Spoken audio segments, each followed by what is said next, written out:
I am Dr. Jolly Thomson. I focus on clinically supported lifestyle correction for treating chronic lifestyle diseases. Here I would like to share my professional experience with this approach. This series is about my experience with the patients who took clinically supported lifestyle correction to avoid surgery and reduce and stop medication. This can help you understand how valuable are the lifestyle corrections needed for overcoming any chronic lifestyle disease. Most importantly, what advantages such an approach has when deciding on surgical procedures or continuing with lifelong medications. Here we can learn of the approach for a patient who had hypertension for the last 16 years, diabetes for the last 13 years, coronary vascular disease for the last 2 years, now TMT positive, angiogram shows 3 vessel disease, atherosclerosis of the and calcified plaque right subclavian artery also is there, and he is having osteoarthritis of the knee. Gastric problems are there, especially constipation is troubling him, a fatty liver, and he is on almost 16 types of medicine and on insulin twice a day, who in spite of all these medications was advised to undergo coronary artery bypass surgery. Here I will try to explain how the surgery could be avoided, how long it took for multiple medicines to be reduced and stopped, how long it took to get relief from symptoms and progress evaluation based on corresponding improvements in periodic tests. When we come to the details of the patient, this is a male, 175 centimeter height, weight 94 kg. His age is 58, but his body age is 66. That is, accelerated body aging is there.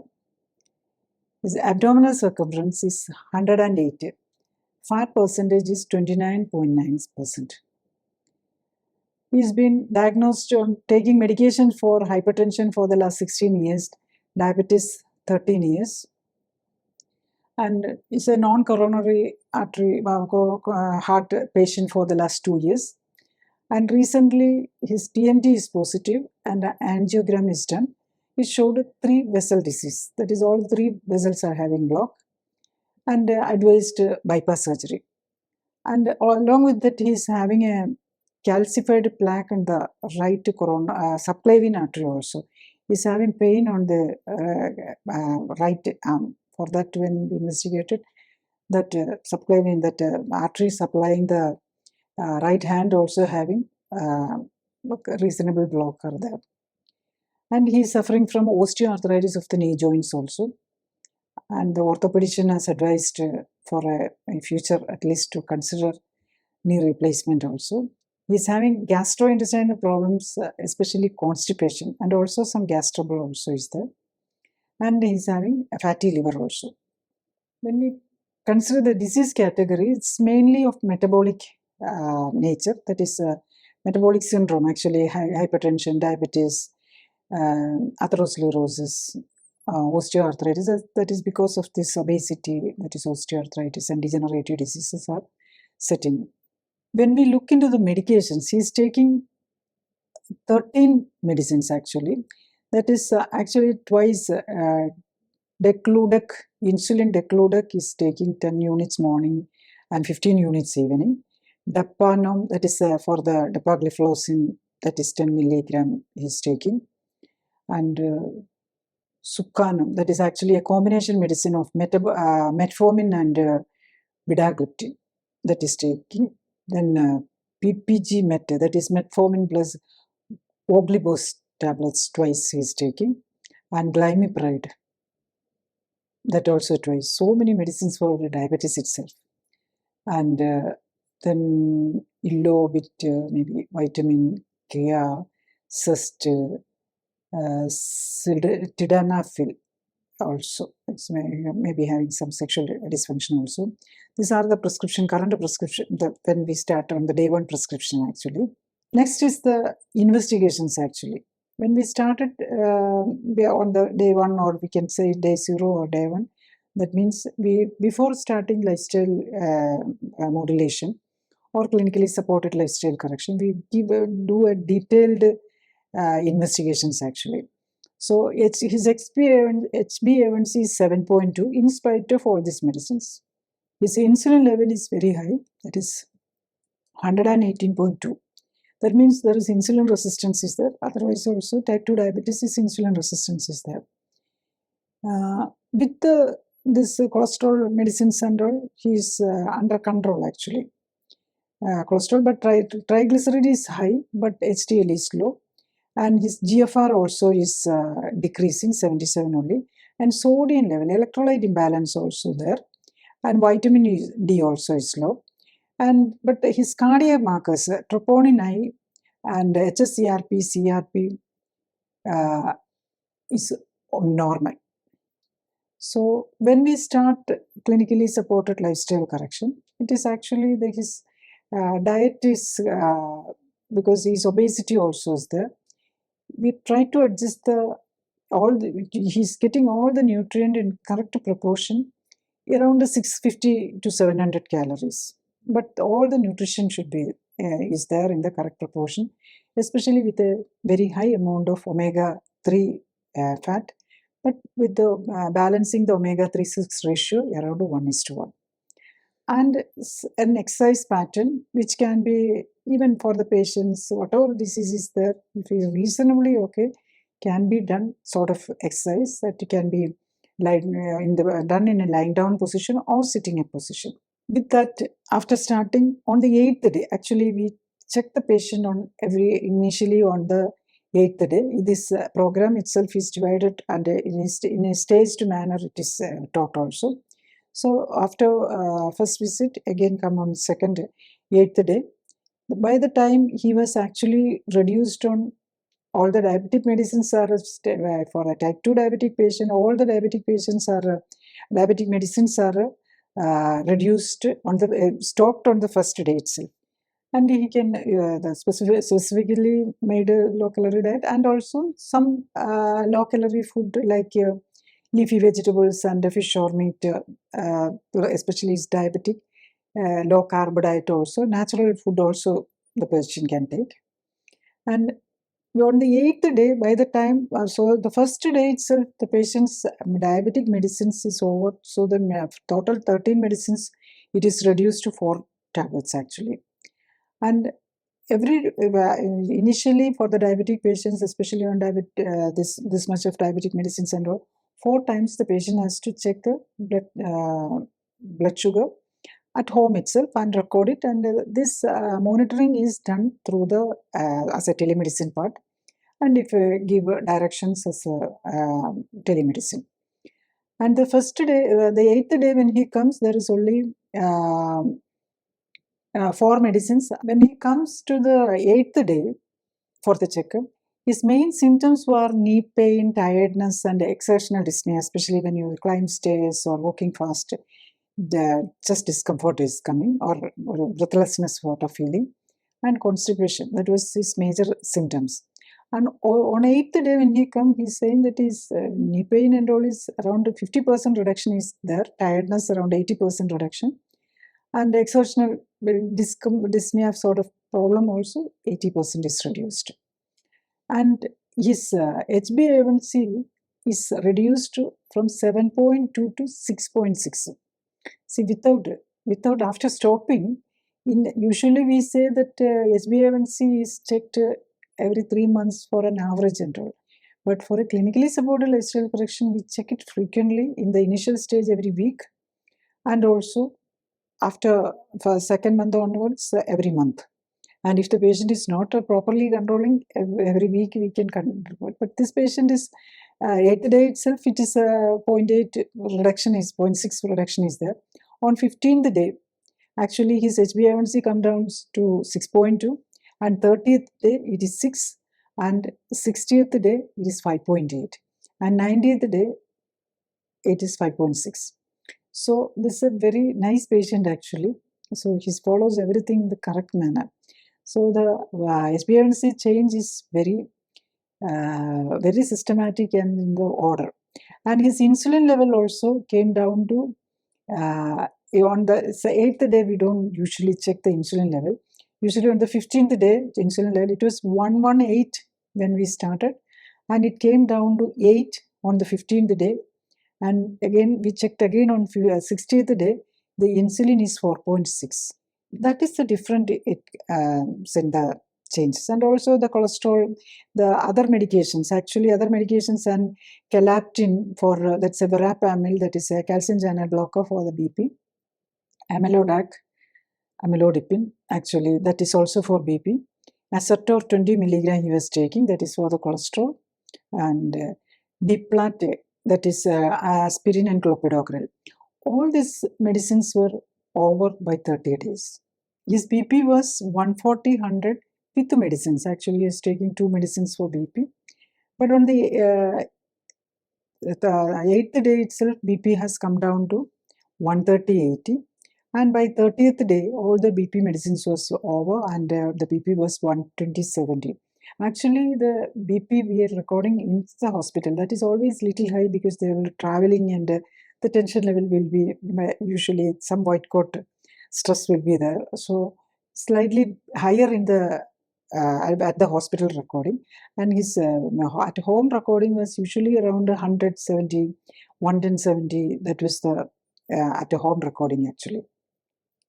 And also initially when we checked sodium level was low, but it was by the 15th day sodium level has corrected, and GFR, the kidney function, was gone down to 77 when we checked initially, and the GFR came to 88 in day 90.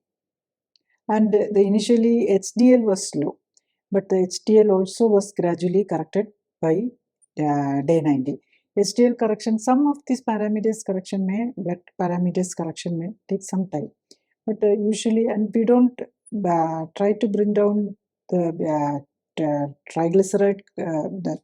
Triglyceride definitely below 150 is the ideal, but total cholesterol we don't try to bring down to 150 and around 200 will be okay. Even around little higher, up to 250 also. If all the other TG and HDL level is okay, there is nothing to worry about with all the parameters, just the cholesterol, because cholesterol is an essential, because the time the rebuilding of the body and repair of the body is taking place for the cells, new cell development, and cholesterol is needed.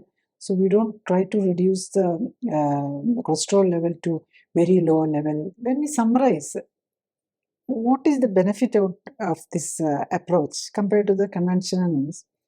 He's able to become symptom-free within 2 to 3 weeks itself. And he is able to avoid surgery, a bypass surgery and a knee replacement surgery in the future. Immediately he has asked for a bypass surgery. And even if we do bypass surgery, your pressure and cholesterol and all, pressure, cholesterol or diabetes won't go off. Here he's free of diabetes, free of hypertension, free of all the medicines also. But if he undergoes the surgery also, he has to continue all this medicine to till the end of the life, actually. That is the no. And definitely after the surgery, when they take rest, or after bypass surgery, there is 3 months. Anyway, the mobility and also will be reduced. Then there is a chance for increased weight gain also. So it will aggravate his osteoarthritis, and he has to go for a naturally after some time, and a replacement will be needed. Then actually he was on 16 tablets, remember, and twice insulin also. That is over by, all the medicines is over by 30 days. When we consider the blood report, HbA1c decreased from 7.2 with the medicines to 5.6 without medicine and insulin. Almost 7 tablets and 2 injections of insulin every day. The reduction is from 7.2 to 5.6 happened in 90 days. And when we come to the body parameters, BP with the medicine was 140, 100. That is 2 tablets were taking, that one twice a day and all. But without, after stopping, within 30 days, the BP has stabilized in 120, 80, 110, 70 and all. And his body weight actually, he was 94 kg. He came down to 79 kg in 90 days. And his abdominal circumference come down from 108 to 85 centimeters in 90 days. And his age was 58 only. But he has accelerated aging and his body age was 66. That is almost 8 years he was older than what his real age is. That came down to 56 actually. That is now after 90 days, he was a person who was really 58 and body was more aged to 66, come down to 56. That is 2 years younger than what his real self. And that is actually reverse aging, 10 years in 90 days actually. We can reverse an accelerated aging. What is expected in the future actually to improve and maintain blood parameters and body parameters, that is this HbA1c and all should be little more improved. 5 point, I think 6, we can even come at it has to be maintained below 5.6 actually. And he should maintain his body weight around 65 kg.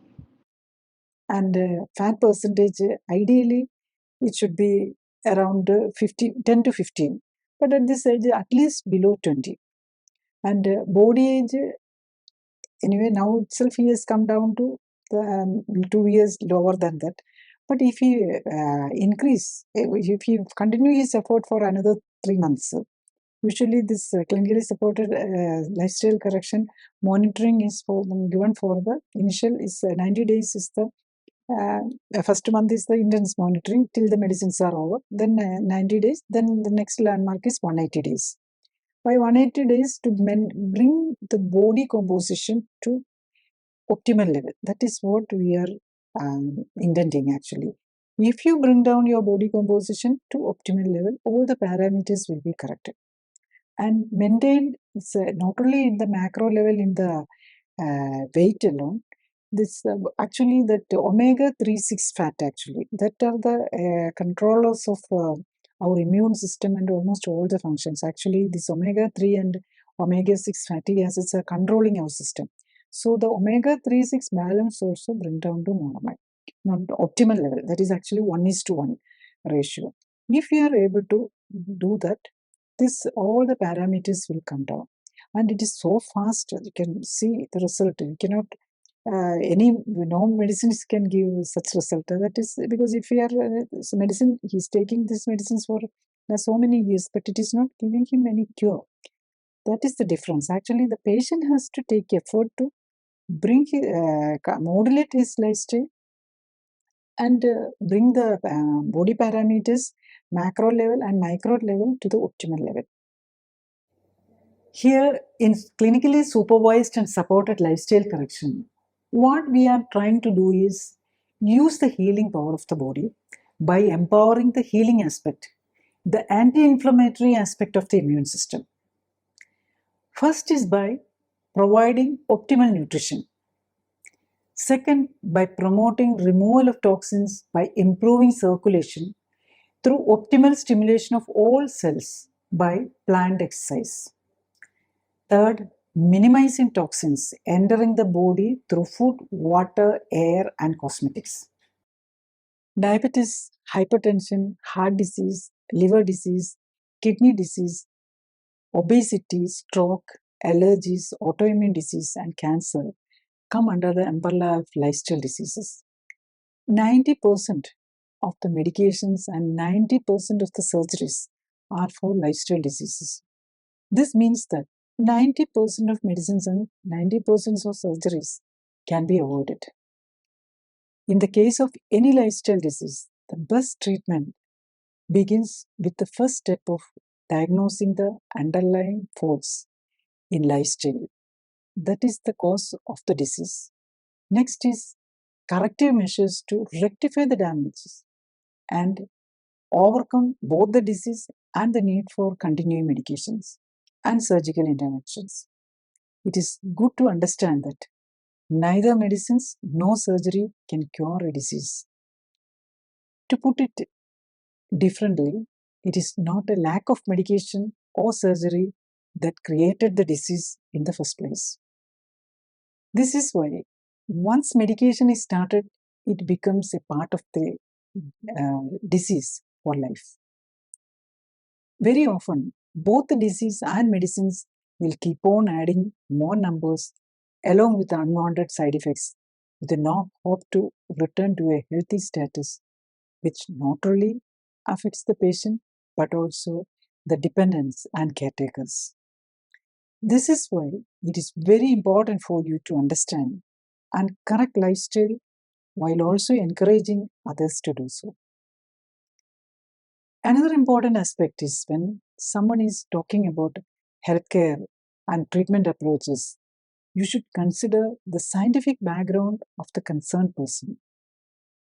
I am Dr. Jolly Thomson, started medical education in Government Medical College, Kochi as 1981 batch and completed diploma and MD in obstetrics and gynecology from Government Medical College, Tirunelveli, Kerala, India in 1992.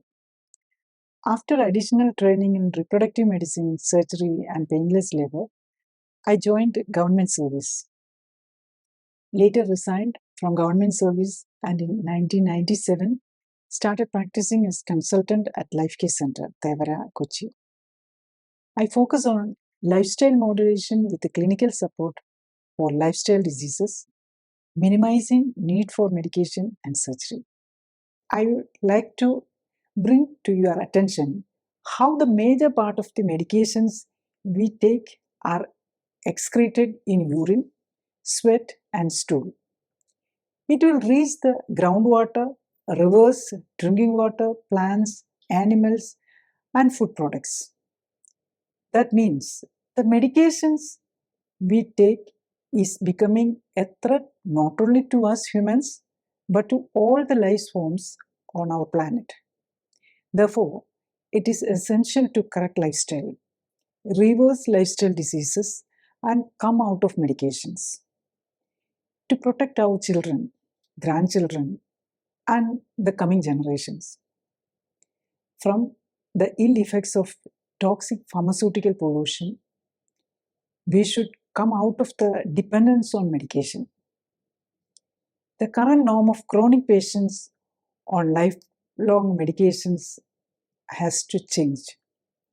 Spreading awareness on optimizing and minimizing medication is the need of the hour. We believe the informed patient is the key to treatment success.